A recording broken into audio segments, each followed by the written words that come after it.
Pamiarsa sadayana, ayeuna urang mulang deui ka Nyi Esi. Lamun nu nareangan Nyi Esi teh terus ka kota Garut, taksiran bisa oge kapanggih. Lantaran dina peuting eta keneh manehna nyusul-nyusul anakna teh terus kebat ka Nangka Pait. Datang kadinya geus kacida simpena da puguh geus peuting, rek barang tanya ka saha, eueuh jelema saurang-urang acan nu ngulampreng. Aya oge ronda nu garduhna di tungtung jalan.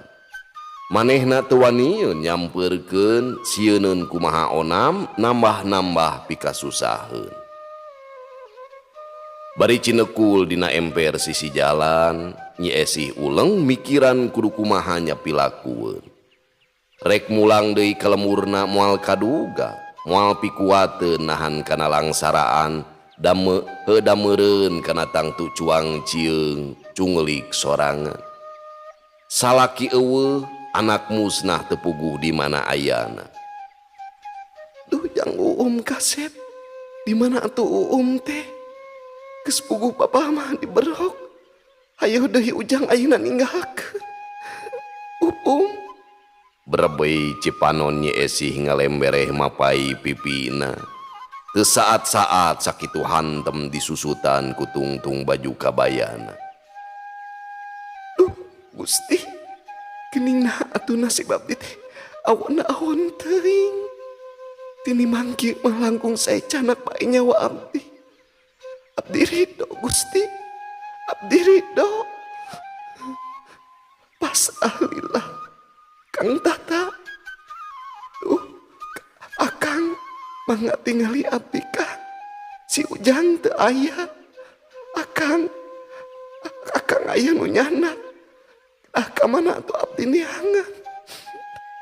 Segruk Nyi Esih ceurikna beuki ngagukguk ka nyenyerian. Dipikir beuki kapikir, dirasa beuki karasa. Hirup teh asa kacida dibedakeunana jeung nu sejen. Eukeur mah sangsara taya kaboga, katurug-turug salaki nu jadi tulang tonggong, kamari diraponan lantaran ngajual areng teu make surat cap singa. Ayeuna ditumbuh deui ku nu jadi anak ngaleungit aya nu mawa. Kurang-kurangna kandel iman mah matak poho kana diri, bisa ngajadikeun putus asa, punggas pangharpan, sedang putus asa kena rahmat pitulung Allah teh pan kaasup dosa nu panggede-gedena. Ayeuna mah rek muru ka Kang Tata bae ka Garut sakalian rek bebeja si ujang leungit. Ceuk rentes hatena bari jung cengkat, maksudna rek neruskeun lumakuna ka Garut.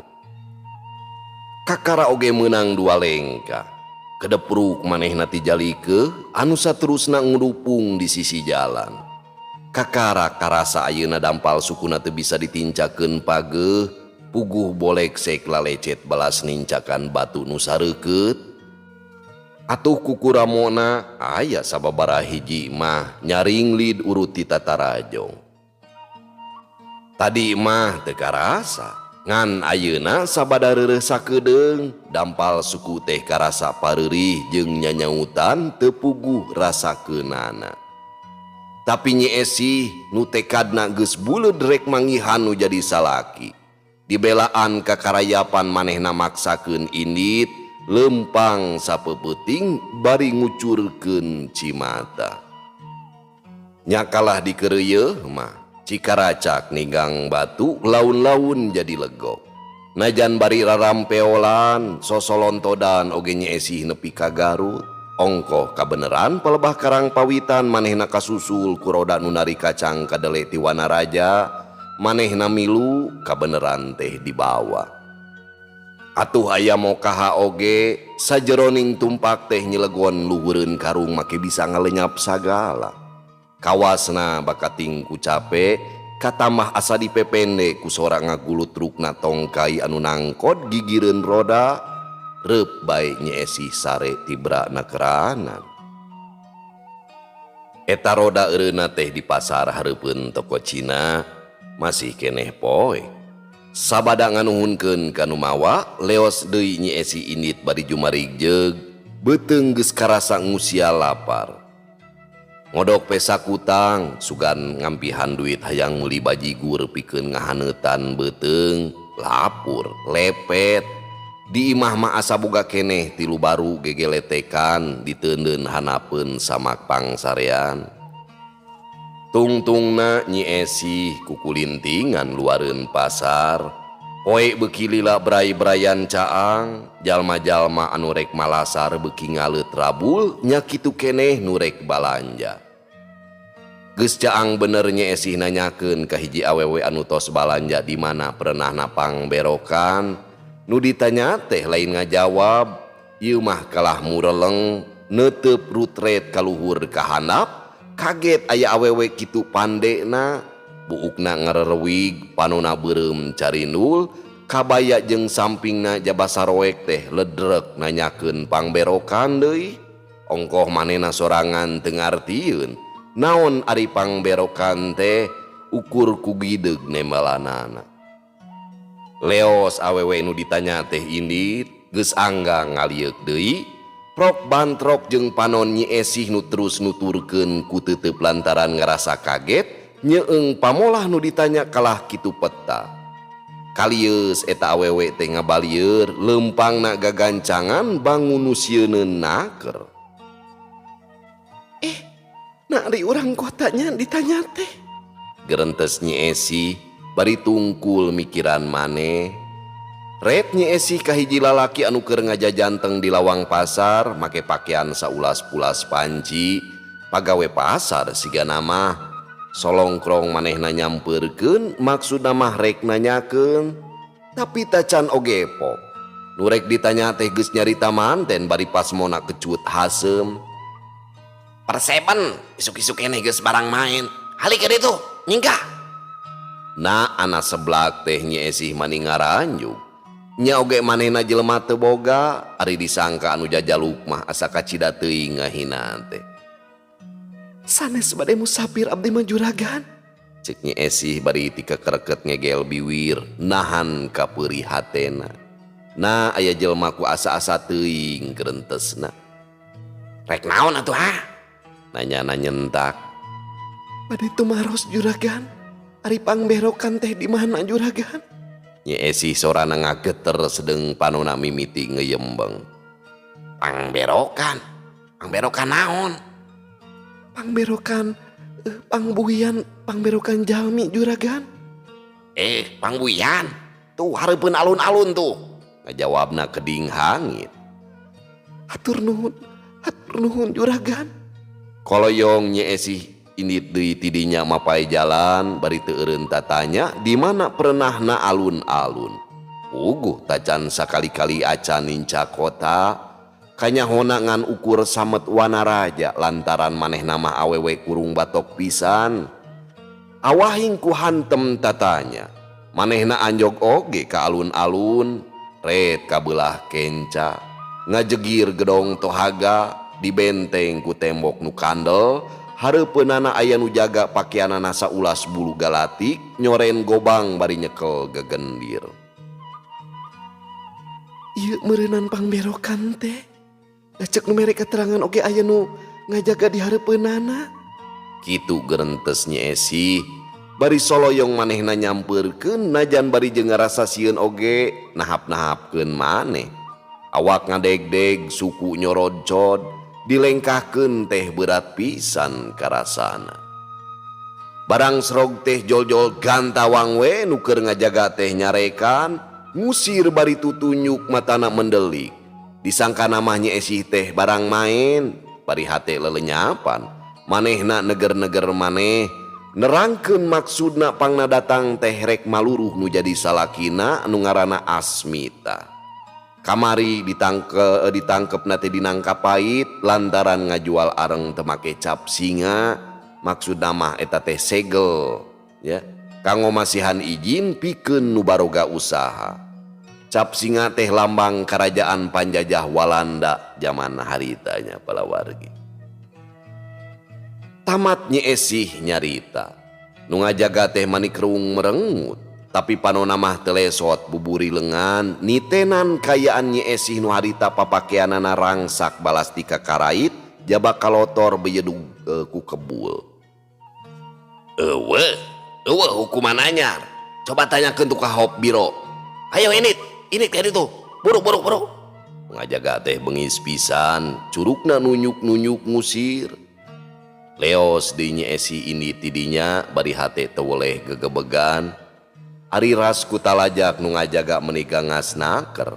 Sakitu oge manehna geus ngarasa untung henteu diteungeul ku gegenir sirahna. Nanyakeun kanu ngaliwat di mana pernahna Hop Biro itu cenah di nu loba upas nu ditanya teh nunjuk nyela bumi ngulon ngidul. Nyi Esi ngetrik di lempang bari ingkud-ingkudan malibir sisi alun-alun. Hareupeun babancong kebat ngulon mah berasna ka maktal. Breh bae kencaeun ka tembong aya gedong nu dijaga. Di jerona loba jalma anu papakeanana saulas warna bulu galatik. Kancingna berendel harerang koneng emas. Sedengkeun hareupeun eta wawangunan teh di pager kawat. Panto pakaranganana tina besi nu di tengahna dijulang jaling. Kabeneran waktunya Esi ngaliwat kadinya, panonna keur anteng melong ka jero. Kurunyung teh ti pipir tembong Asmita bari hahayung kungan di harudum sarung poleng belel bogana sorangan bari digiringkeun ku agen polisi. Harita teh rek asup ka wawangunan nu aya di jeroeun pager kawat. Eta teh mangrupa kamar tutupan saheulaanan. Kang Tata. Nyi Esi ngagerobungah. Manehna nyeredeg muru ka panto tengah, paparahna mah rek asup ka jero. Hei, teu meunang asup. Ngajaga gancang hadang hareupeun panto, tutunjuk ka Nyi Esi bari ngamek.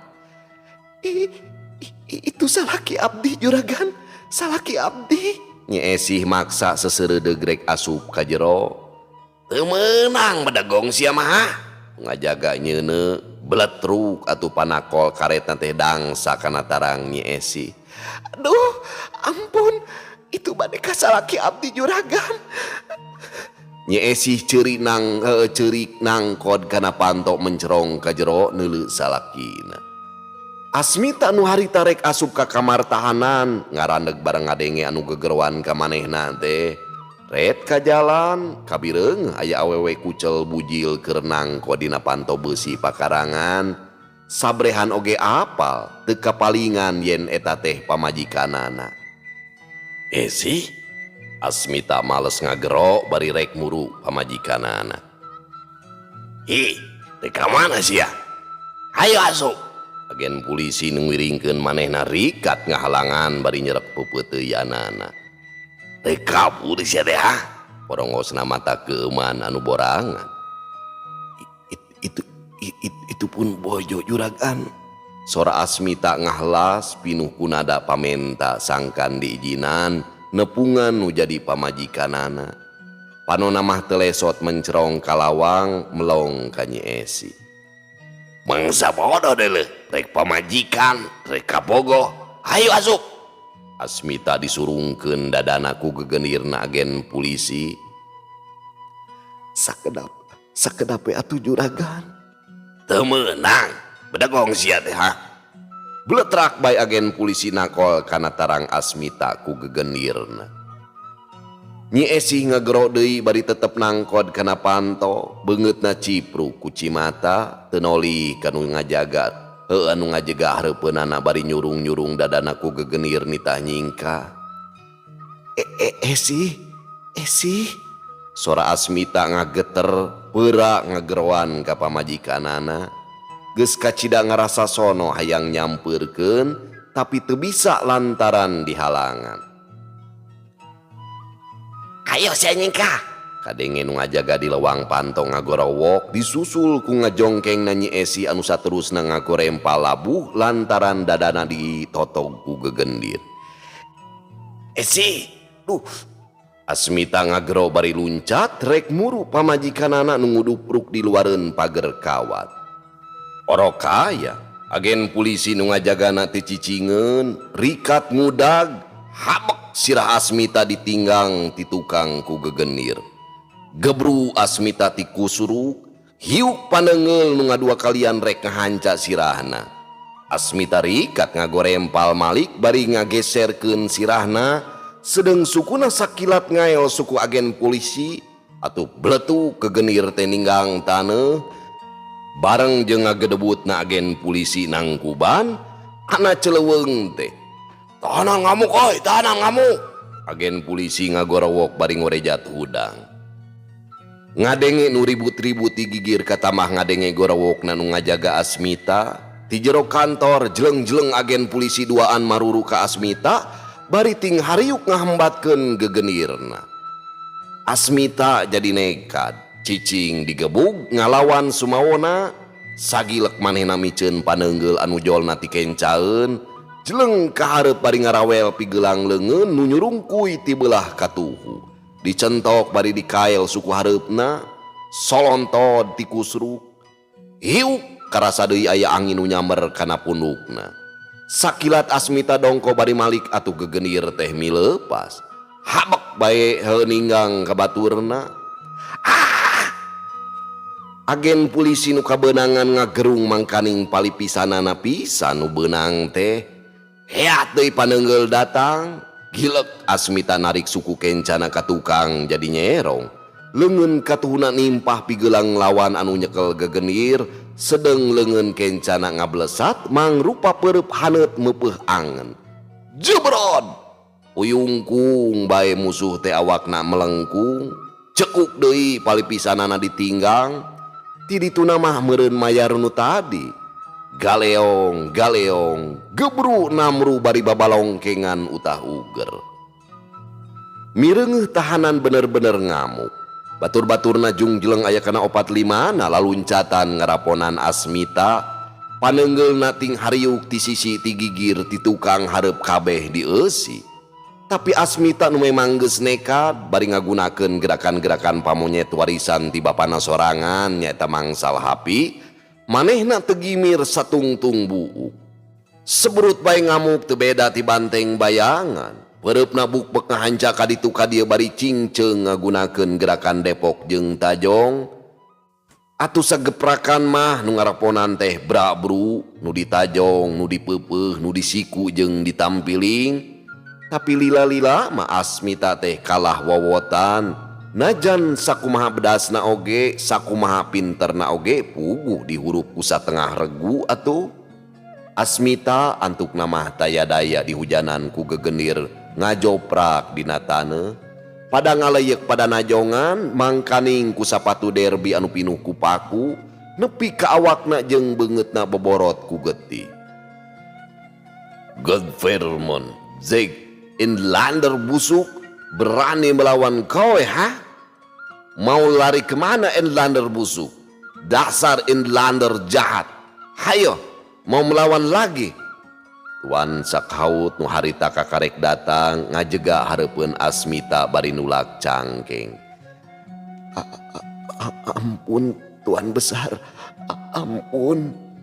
Asmita teu sirikna acong-acongan nyembah, ngarasa seber mireungeuh walanda jangkung badag simar dada, Beungeutna euceuy beureum bari matana bulau boborelakan jeug we mata ucing bangsat. Apa? Ampun ha? Kau Inlander minta ampun?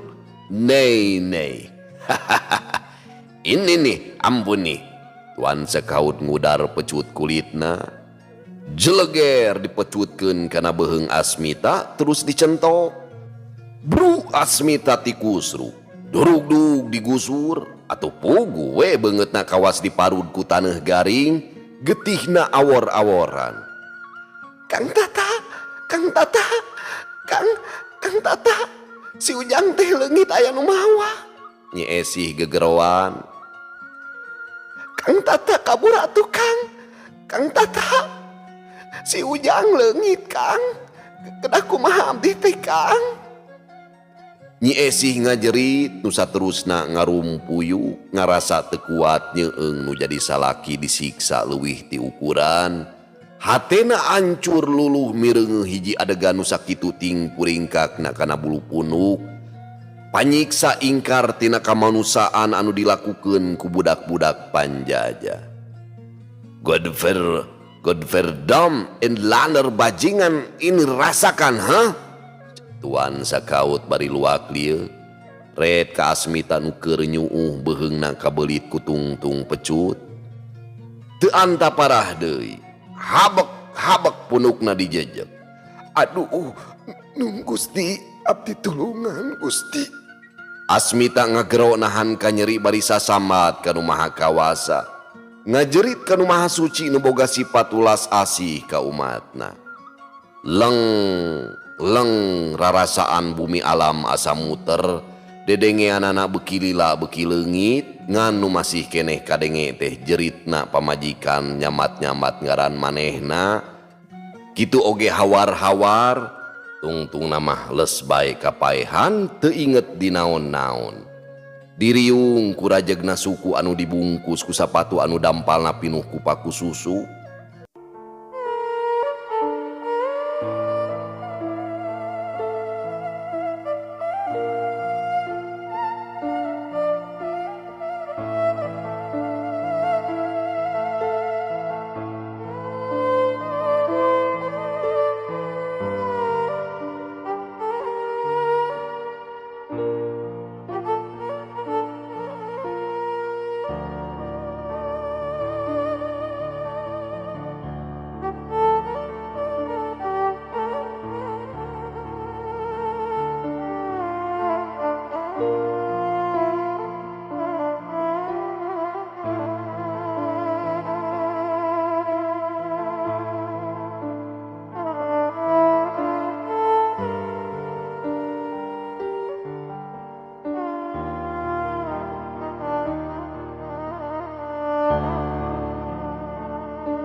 Cag heula urang tunda Asmita anu keur meunang katunggaraan nyatana nandangan panyiksa ti para panjaga. Ayeuna urang nyaritakeun Nyi Asmi nyaeta anu ayeuna ngarorok gumilar. Sorak kendang jeung bende ngungkungan di tengah lemur Cicapar. Sakampung eta kolot budak awewe lalaki geus tamplok rek lalajo. Malah di kampung seda hurip oge ngabrul dararatang. Paribasa peuting-peuting kumarumbing poek-poek sumeleket kana lalajoaneun mah merlukeun datang. Ngadadak peuting eta teh kampung Cicapar jadi haneuteun. Damar obor caang mabra lir ti beurang. Ugu keur kaseuneuhan ku doger singkayo asuhan Mang Uhro urang Tanjung Pura. Nugeus kawentar hadena ulina turug-turug awewena taregep. Harita nu keur ngalayang teh silenyap disebut kitu soteh dumeh dilakna matak ngalenyap nu lalajo. Ari ngaran nu sanyana mah nyaeta Nyi Iyoh pamajikanana tukang kempul. Rupana mejeehna jajar pasar katambah dina gerakana rancingeus cingceung bangun nu lingas hese diragap. Nu lalajo mani oloho. Kabeh panon telesot nuturkeun gerakana silenyap anu keur hut-het ngulinkeun jurus dibarengan kureng kenekna kuda-kuda anu sieu pantes. Malah kalolobana mah babakuna lalaki lain nitenan gerakan silenyap, tapi moho neuteup beungeutna nu reret dilakna bener-bener matak ngalenyap. Beres silenyap, kalayang diganti ku si Kalong, pakaianana saulas hideung, ulina sarabat serebet suat seot, reg ngarandeg, maju deui bari dibarengan ku gilekna awak nu bangun leuleus. Dilakna panon kanu lalajo teu beda we, lir Kalong rarat reret nangtang lawan. Ger atuh nu lalajo surak dibarengan ku keprok, sarua surak jeung keprok basa silenyap tadi tandaning kataji. Pakaian mimiti burber dialungkeun ka pakalangan, atuh mokaha si Kalong teh jadi ridu, awakna rib-rib rimbil disangsangan ku papakean, nimbulkeun kabungah jeung kasugemaan pikeun Mang Uhro sapara kanca, lantaran ieu teh hiji pertanda yen bebeunangan bakal cukul. Sabot si Kalong ngulang-ulangkeun pakaian bari diiringkeun ku nu mawa dudukui pikeun wadah duit panebus pakaian nu tadi diarungkeun, kendang mah teu eureun dibarengan ku jentrengna siter dituturkeun ku haleuangna nu ngawih jeung teretetna tarompet nu ulak-elik. Nyi Asmi nu sorana kaitung halimpuh oge ngawih di deukeut tukang kendang. Jep Nyi Asmi jempe celengkeung ditempas ku Ki Panjang. Celengkeung teh aya nu ngomong, "Kaluar atuh dogerna ari hayang dialungan mah."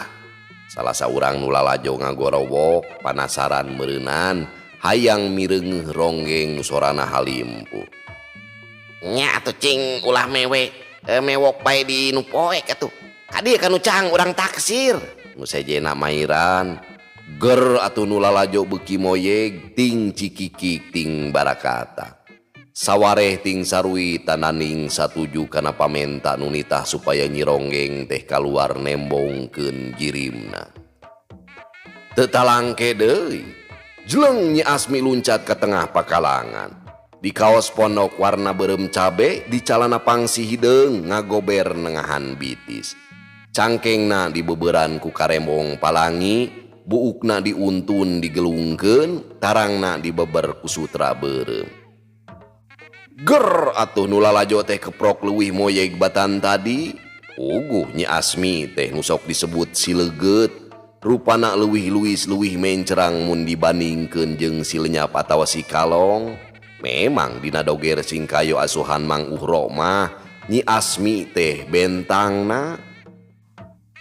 Reng kenek Nyi Asmi ngigel dina tembang tepak dua, tarompet ngagelik dina lagu Gedong Panjang dina ulin Tanjung Pura.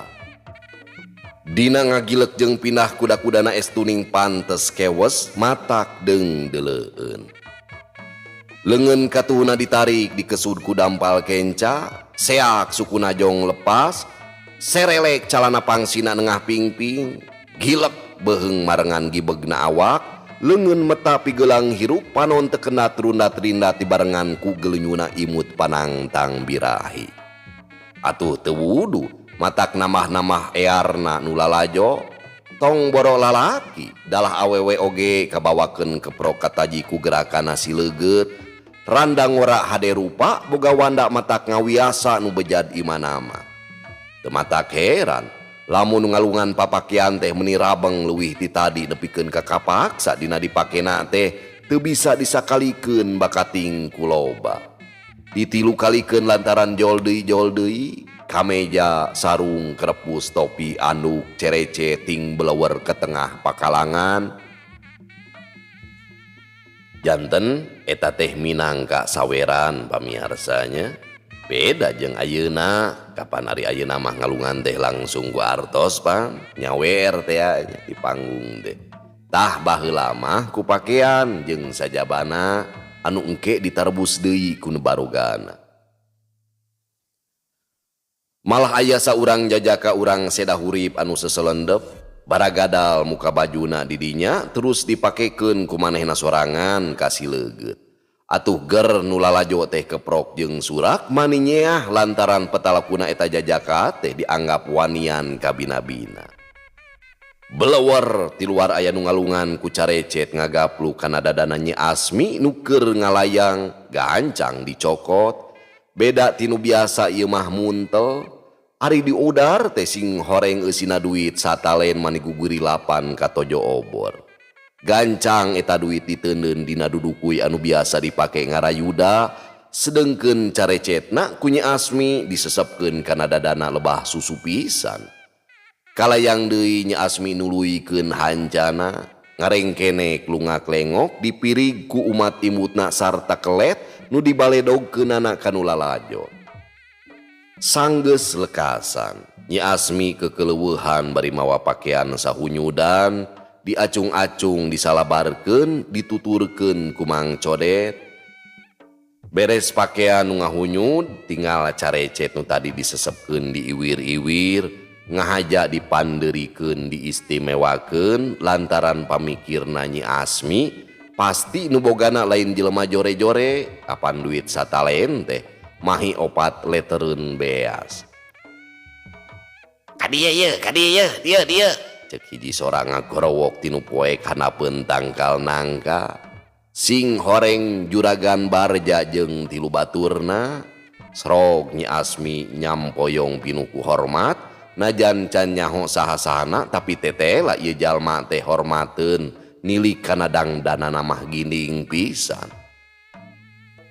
Geus ieu teh Nyai. Juragan Barja palaya peleye nampanan carecet, kerebok ngarames ramo Nyi Asmi tapi lapur kaburu dikejetkeun. Telangkung juragan. Walau Nyi Asmi kletna mata kerujad lalaki mata karanjang, hate mah cua make rek rumas rames kana leungeun sagala. Sabaraha Nyai? Juragan Barja beuki gumasep. Telangkung atuh sanos bade sabaraha oge. Temal Nyi Asmi delekna beuki ngaburi Nyai, kurang-kurang nahan mah mata poho. Juragan Barja maniku metap siga nu hayang ngokos. Ya, cukup sakieu Nyai. Juragan Barja bari ngemeng-ngemeng duit sapera. Nyi Asmi teu nembalan ukur ungeuk bari ngawet ngegel biwir. Hatena ratug bakating ku atoh, atuh datara ngabogaan ari lain ukur nenjok mah di toko Cina. Ieu duit keur Nyai, asal dicokotna kudu digegel. Ceuk Juragan Barja bari gep duit teh digegel sapotong ditololkeun. Nyi Asmi beuki renghap ranjug, ngagugu nafsu mah hayang ngamek. Di lain-lain oge panghinaan, tapi kana duit kacida lebarna mun teu kapimilik, manehna mandeg mayong teu dicokot puguh butuh, dicokot tangtu beungeutna bakal diadu. Komo mun nilik ngegel duit teh berod pisan sesarinyu. Tungtungna Nyi Asmi lahaula. Sakila tina gerakan kalong nyamer jamu, duit nu neng teteh disamer ku huntuna, nyadaek teu daek irung jeung biwirna kapaksa antel.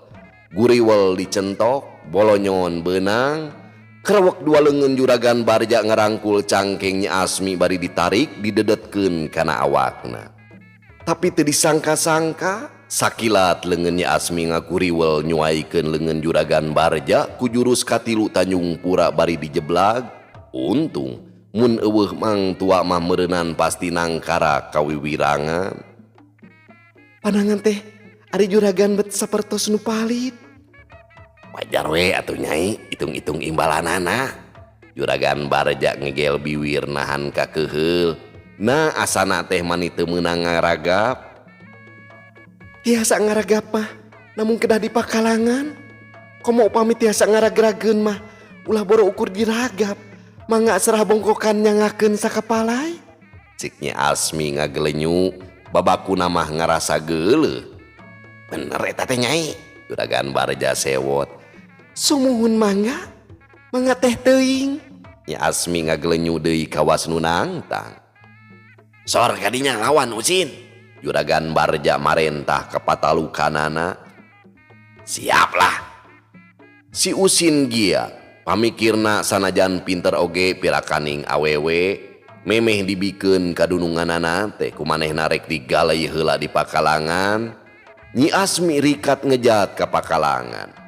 Sadatangna ngaharewos ka Mang Uhra oge anu keur cinekul di nu rada poek.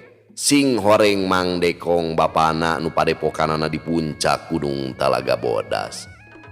Geus kitu mah pok Mang Uhro biantara yen sakali ieu mah adegan bobodoran teh diganti ku adegan duduluran antara si Leget jeung salah saurang nu lalajo atuh ger nu lalajo surak bari ting saruit. Jeleng si Usin luncat ka pakalangan bari surungah serenge nembongkeun peta nu pikagilaeut.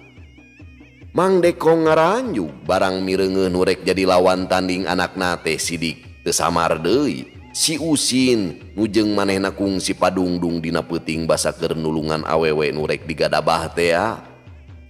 Srog si Usin yang hareup ka Nyi Asmi, kuda-kudana panceg pasangan purek hareupeun dada. Maksudna ngeupanan si Leget supaya leuwih deukeut jeung awakna, meh babari newak gampang meeting. Si Leget rek diayonan ngadu tanaga ku ulin mah tangtuna ge hese nilik kana gerakanana mah anu sakitu lingasna, tapi lamun dibawa gelut papuket ulah-ulah matak ngadatangkeun kanikmatan. Petana si Usin kitu geus kajudi ku Nyi Asmi, beda ringeus kiceupna yen musuh teh rek ngaguna sika make siasat rek ngadu tanaga, tapi teu ieu keder sumawona jeung paur. Sakilat leungeun si Usin ditempel. Guriwel si Usin nari atoh asa keuna siasatna. Nyi Asmi rikat merean bari rikat robah kuda-kuda ngajaga kasaimbangan nu antukna awak si Usin mileupas doyong ka tukang sasat kabawa ku tanaga sorangan. Nyi Asmi rikat nyentok leungeunna ditilepkeun jadi masekon. Gedug gado si Usin didagor. Aduh cenah ngagero. Sedengkeun leungeun kenca Nyi Asmi nyewuk rek notog iga ngan si Usin gesit ngagilekeun awakna bari luncat ka tukang. Salamet ukur gado we asa nyengsol. Kakara hiji baraya, Cik Nyi Asmi bari imut. Ger deui nu keprok sasat mah panas. Ya mak Leget. Tangeh kene kana peujit atuh. Cek si Usin miceun ka era. Kuriling si Usin ngulinting, petana teu beda ti ucing rek ngarontok manuk ngintip ti bongohna. Nyi Asmi ngadago, awakna ngagilir muih nuturkeun posisi lawan bari panon mah gular giler seukeut. Paur sieun kapoosan nu akhirna jabati nandangan wirang teh oge manehna kudu serah bongkokan. Ya, si Usin sakilat luncat ka gigireun Nyi Asmi. Leungeun katuhuna ngahiuk rek nungkup punduk Nyi Asmi ku teunggelan nu disanggigirkeun. Leungeun kenca nyewuk nojo ke kemplong. Si Leget sagilek manehna malik. Pel grewel leungeun si Usin ditewak pigeulangna bari diketek dipurilitkeun. Leungeun kenca nu hiji deui ditewak dipurilitkeun teu beda we ti gerakan nyieun kueh tambang. Celek dampal suku Nyi Asmi kana bobokong si Usin bari leungeunna rada ditarik. Aduh, si Usin ngagorowok nyerieun, sakilat geus ditotogkeun namru bari pepelengkingan nyerieun cangkeng. 2 kali baraya, Ger nu lalajo keprok jeung surak beuki sea nambahan ngentabna amarah si Usin. Ayeuna mah si Usin teu nembalan. Bari merong huntuna kekerot dumeh 2 kali ngalaman di Coogado ngarasa wirang disurakan kuno lalajo. Sarta teu anta parah deui, seak si Usin narajang butbet gerakanana leuwih cepet. Leungeunna sakolebat-sakolebat deuk neungeul embun-embunan. Nyi Asmi rikat dongko, leungeun nu ngahiuk bangbaraan ditahan ku leungeun kenca. Sedeng leungeun manehna nu katuhu bari ramo-ramona meber dipake ngarogokeun gerong musuh. Tapi kalawan teu disangka-sangka, saguriwel si Usin geus bisa newak ramo-ramo Nyi Asmi, dipiteskeun bari dibetot, atuh pugu we daek teu daek Nyi Asmi ti jongklok. Dina lebah dinya pisan, gep punduk Nyi Asmi ditekuk ku si Usin bari ngajleng di lengkahan awak Nyi Asmi, blak ditangkarakeun. Jelas si Usin rek ngahina. Terus tahan Sin euy. Tahan kade leupas. Kade euy leupas. Awas ilaing ulah ngerakeun dewek Usin. Juragan Barja seselendep ka hareup ngagakak bari melong Nyi Asmi nu geus teu walakaya. Iwal sukuna we nu roroesan sedeng leungeuna geus teu bisa gerak.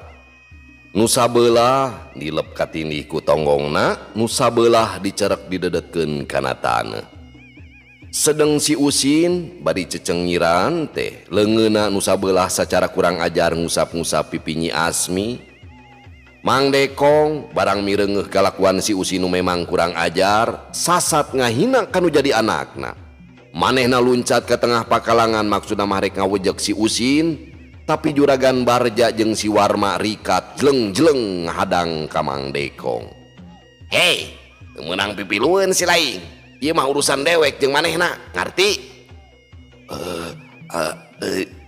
Tapi Mang Dekong tekebat nyaritana, nyaho ye nu disanghareupan teh juragan lurah anu kakoncara kejemna. Teu make tapi-tapian si leget geus janji yen lamun dirina bisa dirag-rageun kalawan teu walakaya, manehna rek serah bongkokan ka dewek. Kakarek oge balem, biwir oge taksiran baseuh keneh tas nyarita, sarerea ngarenjag reuaseun barang ngadenge sora anu ngagorowo. Euleuh pamiarsa sadayana, waktosna parantos teu nyakapan deui. Cag urang tunda di Hanyuang siang, urang teuneun di Haneuleum sieum, paranti nyokot ninggalkeun mangsa datang kasamper deui. Wallahu muwaffiq ila aqwamit thoriq. Wassalamualaikum warahmatullahi wabarakatuh.